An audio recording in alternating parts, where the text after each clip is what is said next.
All right, and here is professional sports chapter 8, by David Coates and John Rogan, presenting about professional sports in the sports industry. History of professional sports was the very first professional team was the Cincinnati Red Stockings, a professional baseball team out of Cincinnati, Ohio. They formed in 1869. The very first league ever assembled in professional sport was the National League for Baseball. It was the first ever professional league, based in 1876. In 1920, Judge Kennesaw Mountain Landis became the first ever commissioner of the National League. The National League is the first league, and almost every other league made today was based off of that, based off the National League. Many professional leagues have exactly, that's all right. In 1895, a history of individual sport. 1895, the first U.S. Open for professional golf was held, the first ever individual sport. 1916, the PGA was born, Professional Golf Association. Its constitution, by laws and rules, were based on the British PGA's. 1930, Albert R. Gates became the first ever commissioner of the Professional Golf Association. The commissioner is the big man in professional sports. He is an employee of the owners. He has power in many different ways, almost every way.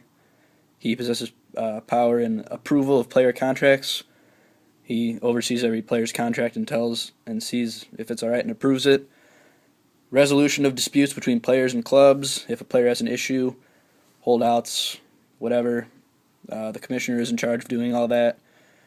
Resolution of disputes between clubs. If two clubs have a problem with each other, the commissioner has to deal with that problem. And resolution of disputes between player and clubs and the league.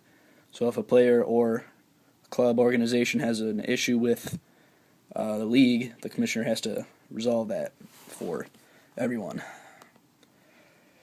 Summary of the chapter. Innovations in technology are starting to make professional sport more global, which means leagues are looking for unsaturated markets and revenue streams, which means technology is obviously changing, so professional sports are trying to adjust to the technology and around the world. Professional sport involves sale of entertainment value of sports events and exhibitions. Professional sport, it's how they got to make their money, sports events and exhibitions.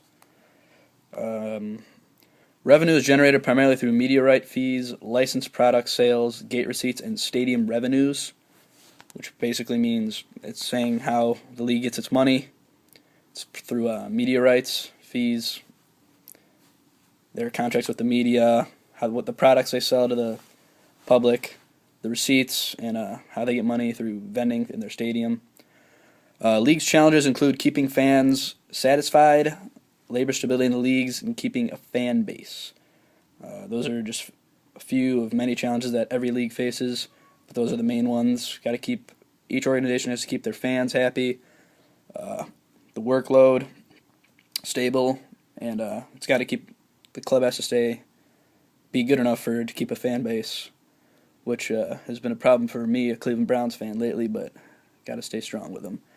The commissioner of the league, each league, holds power in many areas and is the head honcho, which means the commissioner is the big shot in every league. Basically, they run everything.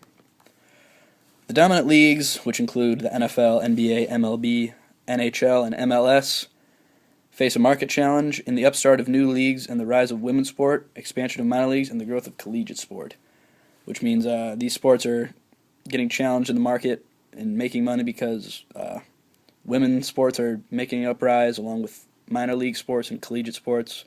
They're becoming very big around the world and in our nation, so the dominant leagues have to start dealing with that.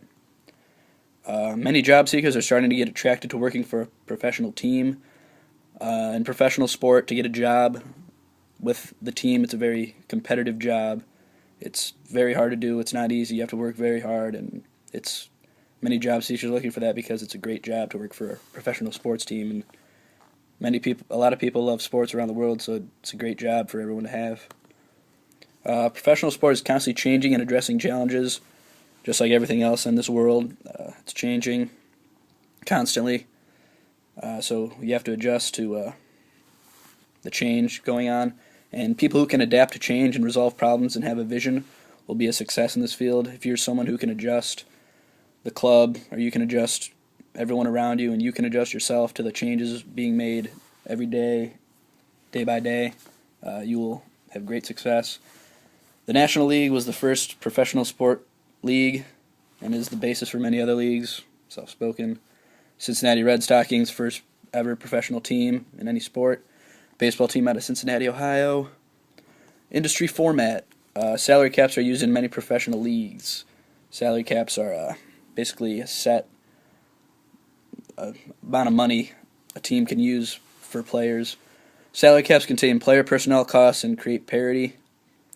Problem is they force teams to cut established players, and they provide teams with spending minimums, which means if you're over your salary cap, then you have to start cutting some players that maybe you don't want to, because you have a minimum spending minimum for for your team, so you can't spend it all on some players that you might have to cut, because there might be some better players that you need to sign, like rookies.